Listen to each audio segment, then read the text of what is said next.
When I surprised my husband by coming home early from a weekend getaway, I overheard a phone call that shattered everything I believed about our marriage, but what I did next left him calling me nonstop. My name is Danielle, I'm 38 and I live in a quiet neighborhood in North Carolina where the trees go gold in October and the air gets thick with honeysuckle in the spring. My husband's name is Jordan, he's 42, an engineer. The kind of man who wears flannel even when it's warm and never remembers where he set down his glasses. We've been married for a little over 3 years, not long by some standards, but long enough to believe we had something solid, something safe. I met him when I was managing a gallery downtown. He came in looking for a painting to hang in his office and ended up leaving with a date. I liked that he listened, I liked that he had this calm energy, like he'd never rush me, never raise his voice. He'd bring me coffee in the morning when I worked late, rubbed my back when I sat too long at my desk, told me he loved how I always noticed the small things, like chipped cups or crooked paintings, and I believed him. God, I believed him. So when my best friend Jenna planned a weekend getaway to Asheville with the girls, just 3 of us, I didn't think twice. I kissed Jordan goodbye Friday morning, told him I'd be back Sunday night, and off I went.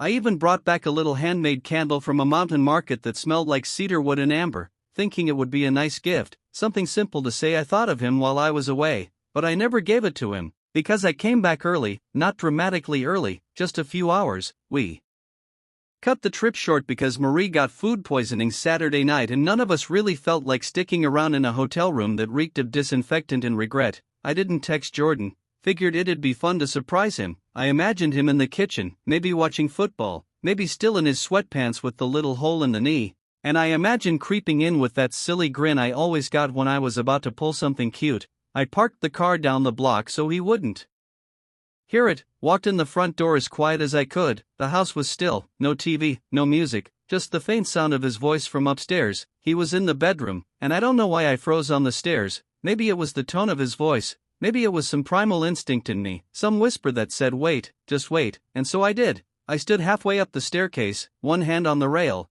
holding my breath like I was about to step into a church or a funeral or some sacred space where something was happening that would change everything. And then I heard him, clear as day, laughing low into his phone, saying the words that split me in two. Marriage is a complete nightmare, man, I swear. I wake up every day regretting that decision. If it wasn't for her parents' money, I'd be long gone, and my body went so still I thought I'd stopped breathing altogether. It was like someone turned off the lights inside me.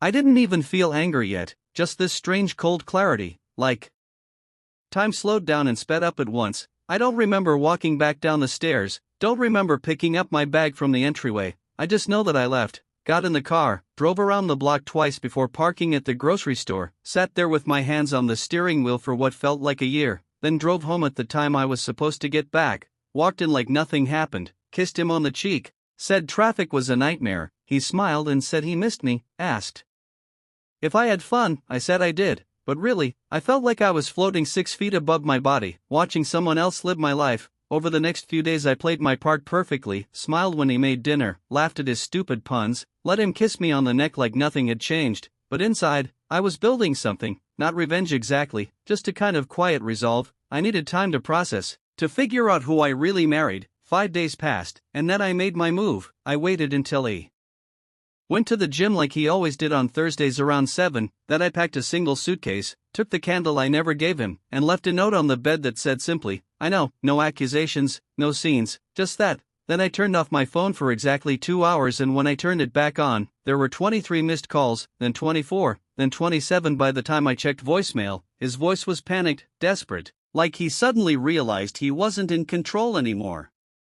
Like he finally understood what I'd done. And I sat there on the edge of a hotel bed downtown, staring at my reflection in the black screen of the TV, feeling something close to peace, something like power, not because I hurt him, but because I finally knew the truth, and I wasn't afraid of it anymore. The hotel room was quiet except for the faint hum of the minibar fridge and the occasional sound of a car passing down below. I hadn't turned on the TV, hadn't pulled back the curtains. I just sat on the edge of that bed with my suitcase half open on the chair and my phone in my lap, still buzzing every few minutes with another call or message from Jordan. At some point the calls stopped and the texts started coming in like raindrops. Soft at first, then heavier. He was confused, then angry, then sorry, the tone shifted like lightning. One minute it was, "Danielle, where are you? This isn't funny," and the next it was, "Baby, please come home, we can talk about whatever this is." Like he didn't know exactly what this was, like I hadn't heard his own voice echoing through our house, telling someone else that I was a mistake he regretted every day. And it was strange because I didn't feel broken, not really.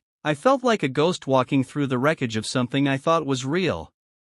Looking at the shattered pieces of a version of my life that never truly existed. And that kind of grief is quieter than people think. It doesn't always scream, sometimes it just sits with you in a dim hotel room while you eat cold takeout and stare at your wedding ring like it's a foreign object. I thought a lot about our wedding that night. How it rained the morning of and I was devastated until the sun broke through around noon and painted the backyard in this golden light that made everything glow. We'd written our own vows, I remembered mine word for word, not because I was proud of them but because I meant every one of them. I promised to protect his heart like it was my own, to stand by him in quiet moments and storms, and he'd looked me in the eye and said I made him believe in something permanent. I clung to that for so long, maybe longer than I should have, and now all I could think was, what part of that day was real for him? What parts did he fake just to lock down a life that came with convenience, connections, money? I mean, I'm not rich, not even close, but my parents did well. We inherited the lake house when my dad passed and Jordan loved that place, said it reminded him of his childhood summers. We spent every July there grilling by the dock, and I always thought that was the dream. Turns out maybe the dream was just mine.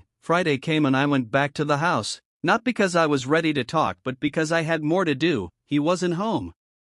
Probably at work or maybe losing his mind trying to figure out where I'd gone. Either way I moved fast, packed a few more essentials, some photo albums, my sketchbooks, the earrings my mom gave me when I turned 25, and the little cactus plant I kept on the windowsill above the sink, and I looked around the living room one last time, at the couch where we used to curl up during thunderstorms, the bookshelves he built for me when I ran out of space, the stupid painting he bought on impulse from a flea market that I always hated but never told him because he looked so proud when he hung it, and I felt something crack open in my chest, not pain exactly, more like release, like I was finally exhaling after holding my breath for 3 years. I left the house key on the coffee table, right next to the remote, and I wrote one more note, this one longer. It said, "I heard what you said.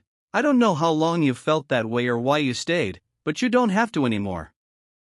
I'm gone, you're free, and so am I." I didn't sign it, didn't need to. Then I drove straight to my friend Maddie's place. She lived in this cozy duplex near the Arts District, always smelled like cinnamon and had too many throw pillows. She opened the door and just hugged me without a word, because she knew, I didn't even have to explain. We'd been best friends since college and she'd always had the sixth sense about me. I slept in her guest room that night, curled up under a blanket that smelled like vanilla and safety. And for the first time all week, I slept without waking up in a panic, no dreams, no Jordan's voice echoing in my head, just sleep, real sleep. When I woke up the next morning there were flowers on the table, sunflowers, my favorite, and a note from Maddie that said, "You're stronger than you think," and maybe I was, or maybe I was just tired of pretending not to be. Either way I decided I wasn't going to hide out anymore, I was going to start taking my life back, one step at a time. I got myself a cheap month-to-month rental above a bakery, signed up for pottery classes at the community center, something I hadn't done since high school, and I started sketching again, not for work,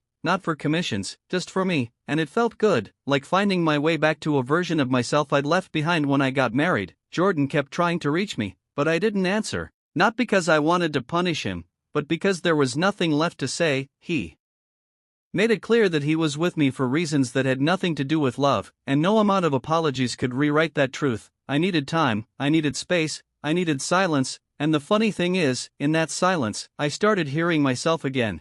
2 weeks passed and still I hadn't answered a single call, hadn't responded to a single message. I didn't block him though. I wanted to see the truth in real time, wanted to watch the desperation grow in his words like weeds climbing a fence. Some days it was all caps fury, some days it was sorrow-laced guilt. Other days it was just silence from his side and I'd stare at the screen expecting it to light up again but then feel that calm settle back over me when it didn't, like a wave I'd learn to ride instead of fight. Maddie would come home after work and bring me cookies from the bakery downstairs. We'd sit on the porch and talk about nothing, about everything, about the fact that I hadn't cried once since that night and what that probably meant, and sometimes I'd admit I felt strange. Like I should be sobbing or punching a wall or setting his stupid flannel shirts on fire, but all I felt was this wide open space inside me where the hurt used to be, not healed, not numb. just open, like my body had made room for something else, something better that hadn't arrived yet but was definitely on the way. And then one morning, around 9:30, there was a knock at my door, not the buzzer downstairs but the actual door to my apartment. I knew instantly it was him. Don't ask me how, I just knew. I didn't move right away, just stood frozen with a mug of coffee in my hand and my heart thudding low in my ribs. Then another knock, softer this time, then his voice. Muffled but unmistakable. Danielle, I know you're in there, just let me talk to you, please. I stayed quiet, let him say whatever he came to say through the wood, and I'll never forget his words because they were the saddest I'd ever heard from him. He said, "You weren't supposed to hear that call, I was just venting. It didn't mean anything, I didn't mean it like it sounded." And that's when I felt it, the shift, the line between a mistake and a pattern, because see, mistakes come with truth. Regret, accountability, but Jordan was trying to reshape reality, trying to tell me that what I'd heard with my own ears wasn't what I thought it was, and that made me angry, not screaming angry, but quiet angry, the kind that wraps itself around your spine and tells you never again, not now, not with this man, not with this version of love that demands you unhear what broke you. I didn't open the door, didn't even answer, just stood there as he eventually walked away, his footsteps fading down the hallway like a ghost retreating into the past. Later that week I got a call from my mom. She said Jordan had shown up at her place, said he was trying to explain things, trying to get them to call me, trying to use the back door of my heart, and that's when I had to draw the line. I told her everything, every word he said on that call, every lie he tried to patch with flowers and voicemail confessions, and she didn't say much, just this low quiet sigh followed by, "I always wondered if he saw you the way we do," and that gutted me more than anything. Because I realized I'd been trying so hard to make someone love me the way I deserved that I didn't even notice they never had, or maybe they did for a minute, but it wasn't the kind that lasts, it wasn't the kind that's rooted in soul and respect and the slow knowing that you're home,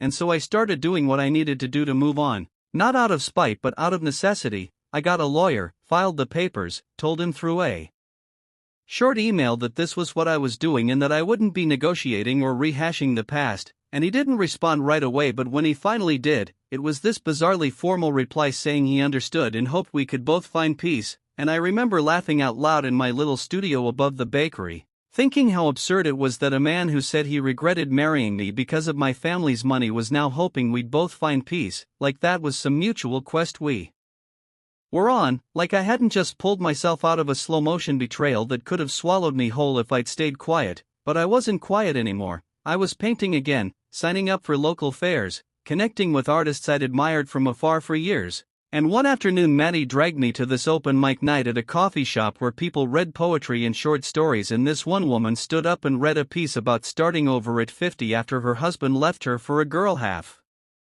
her age, and I cried for the first time in weeks, not for Jordan, not for me, but for all the women who have to claw their way out of something that looked like love but felt like a cage. And after the show the woman came up to me and said she noticed my tears and asked if I wanted to get coffee sometime, said she ran a support group for women going through unexpected divorces and that I might like it, and I said yes, not because I needed help but because I finally understood I didn't have to do this alone. And that was the real turning point, not the hotel, not the unanswered calls, not even the divorce papers. It was that moment when I chose community over isolation, healing over hiding, and slowly, gently, I began stitching together a new version of my life that wasn't built around anyone else's expectations but mine. Spring rolled in like a soft apology. The dogwoods outside my window bloomed early and the bakery downstairs started putting out little tables with checkered cloths and fresh muffins, and every morning I'd sit there with my sketchbook and a cup of cinnamon tea watching people walk by, their lives unfolding like pages in a book I hadn't read yet. It had been about 6 weeks since I'd walked out of my marriage, and even now it felt both like yesterday and like a memory from someone else's life. The group I'd joined with Teresa, the woman from the open mic, had become this strange anchor in my week, not heavy, not dragging me down, but grounding, like a stone you keep in your pocket to remind you where you've been. The women there were all different, divorced, widowed, blindsided like me, some bitter, some soft, all of us looking for something that had nothing to do with men and everything to do with being seen, heard, understood.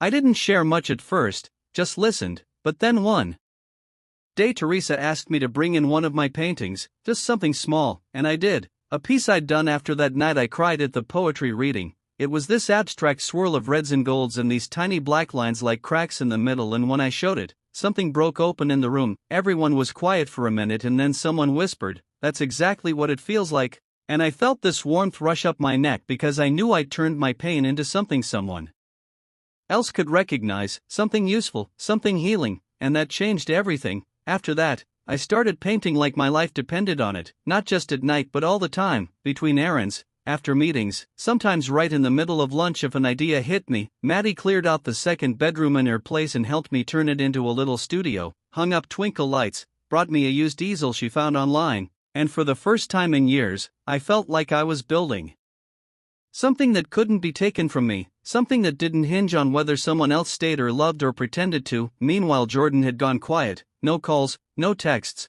not even a whisper through mutual friends, which at first I found suspicious and then eventually learned to be grateful for. The silence was clean, like a blank canvas, and I was determined not to dirty it with old colors. Then one afternoon in late March, I got a call from an unknown number, and against my better judgment I picked up, and it was him. His voice was calm, rehearsed even, like he'd been practicing it in his head. He said, "I just wanted to let you know I'm moving out of the house by the lake. I left some things of yours in the closet, if you want them," and I said I didn't, told him to donate them or toss them, and there was a pause. Then he said, "I'm sorry, Danielle, I really am. I know you don't believe me, and maybe you shouldn't, but I needed to say it," and I said nothing, just let the silence answer for me. Because by then I knew that closure didn't always come with conversation. Sometimes it came with stillness, with not needing to react, with having nothing left to say. And after I hung up, I realized I felt nothing, not anger, not sadness, just this steady sense of distance, like I was watching someone else's story come to a gentle end. The last page turned, the cover closed.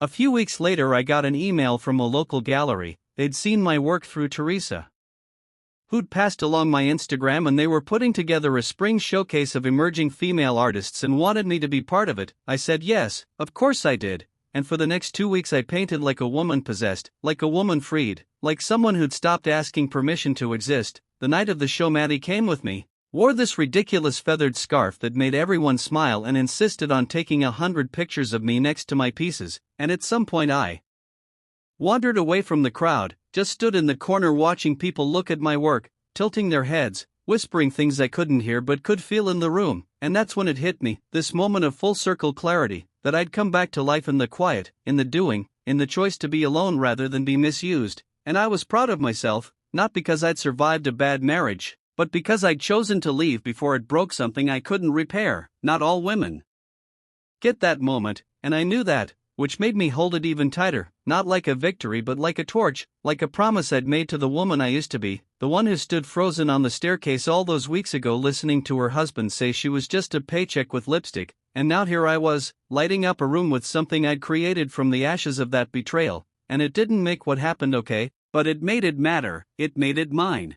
It was a chilly evening in early April when I got the unexpected knock at my new apartment door. I wasn't expecting anyone, and for a moment I hesitated. But then I opened it, and there he was, Jordan, looking older, thinner, like the weight of his own regrets had taken up residence in his shoulders. He didn't say anything at first, just looked at me with those tired eyes that used to make me feel safe, and then he spoke, quietly. "I was wrong, Danielle, about everything, about us, about who I thought you were. I was scared, I was selfish, and I'm sorry for the pain I caused you." And I listened, not because I needed to hear it, but because I wanted to see what had become of the man who once whispered that marriage was a nightmare, the man who hid behind bitterness and falsehoods. And as he talked, I felt something release inside me, not forgiveness yet, not closure, just the beginning of understanding, the kind that comes from knowing people are broken in ways you never imagined.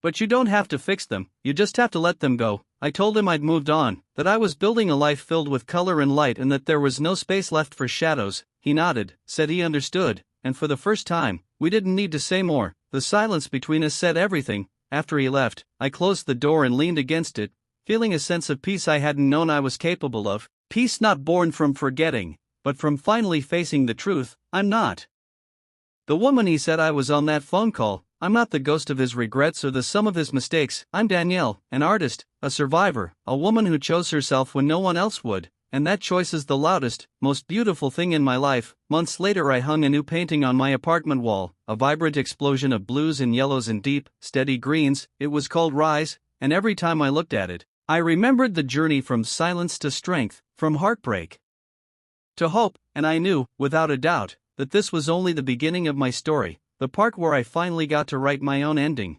Thanks for watching. If you liked the story, hit like, subscribe, and stay tuned for more crazy twists. See you in the next one.